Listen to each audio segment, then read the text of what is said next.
Я единственный в огне, кто читает свои сны. Поклоняюсь темноте. I was watching Cartoon Network at night, which was King of the Hill. I couldn't get any sleep.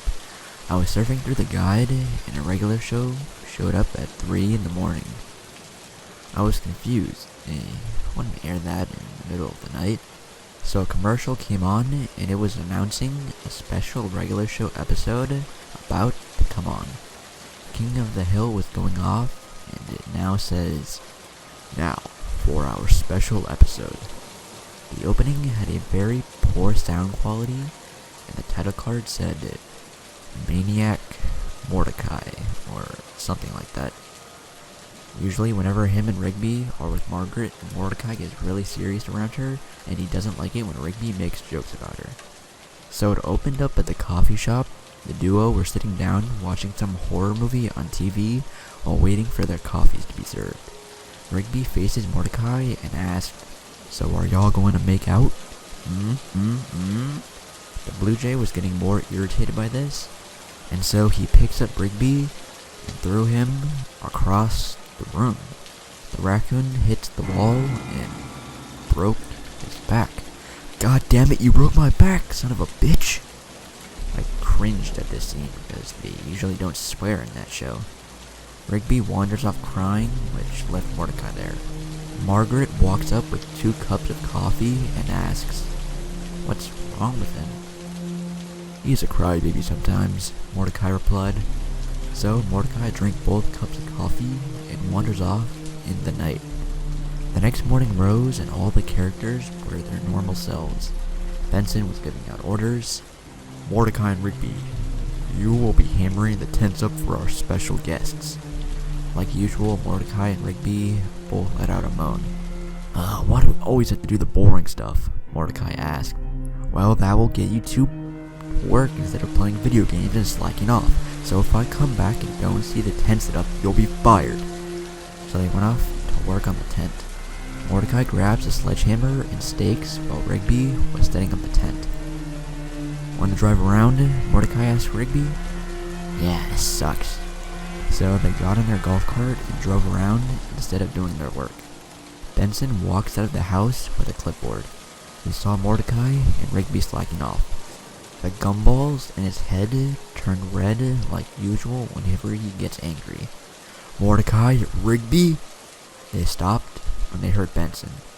"Damn it, you two, every time this shit happens, you all are screwing around, and now you're fired!" That word echoed in Mordecai's ears, and he stood there, and slowly turns around and walks towards the tools. "Mordecai, what are you doing?" Rigby asked with concern.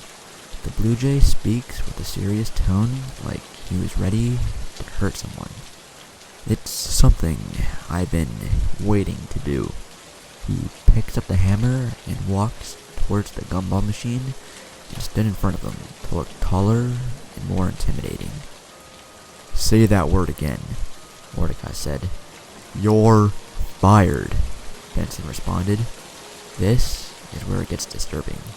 He swings the hammer at Benson's face, causing him to lose balance, and it shows Benson's view, which was blurry and seeing double visions of Mordecai.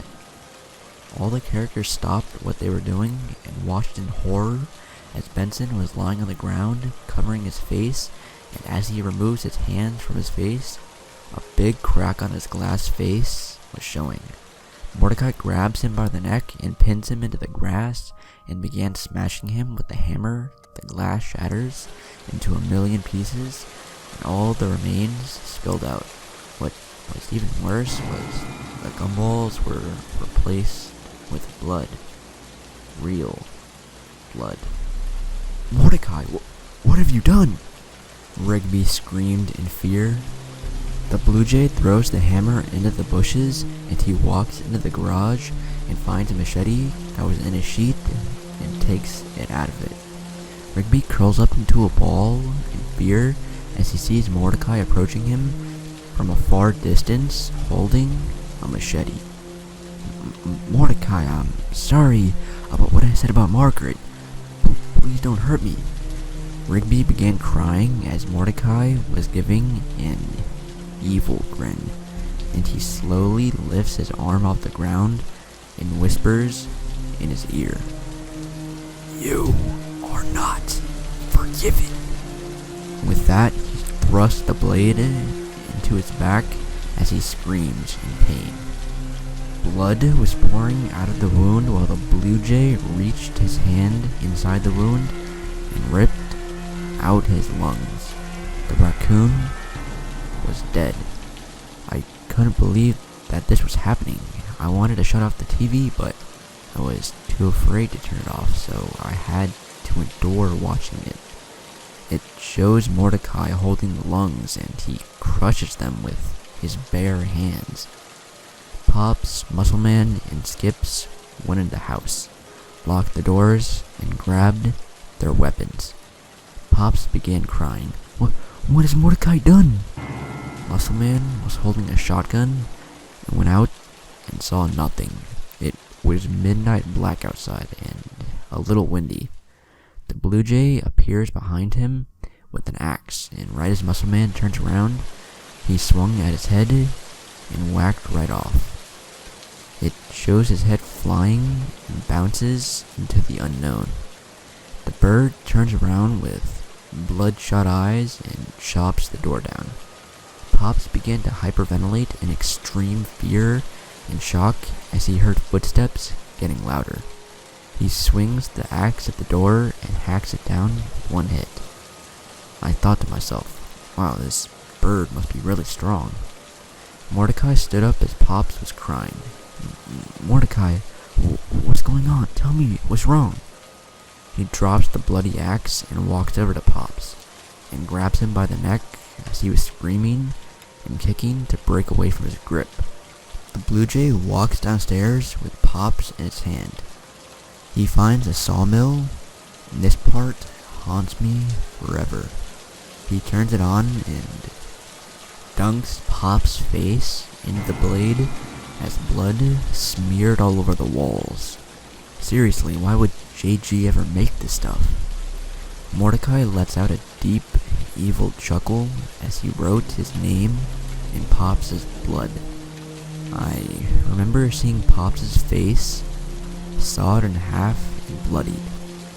It then shows Skips was hanging on a tree. Maybe he killed himself so he wouldn't die in a brutal way. Mordecai then slowly walks off into the distance, while Cradle of Filth was playing in the background and the credits showed up. I was motionless after I just witnessed that. I began to cry in fear and sadness from the most traumatizing episode I saw on my most beloved show ever.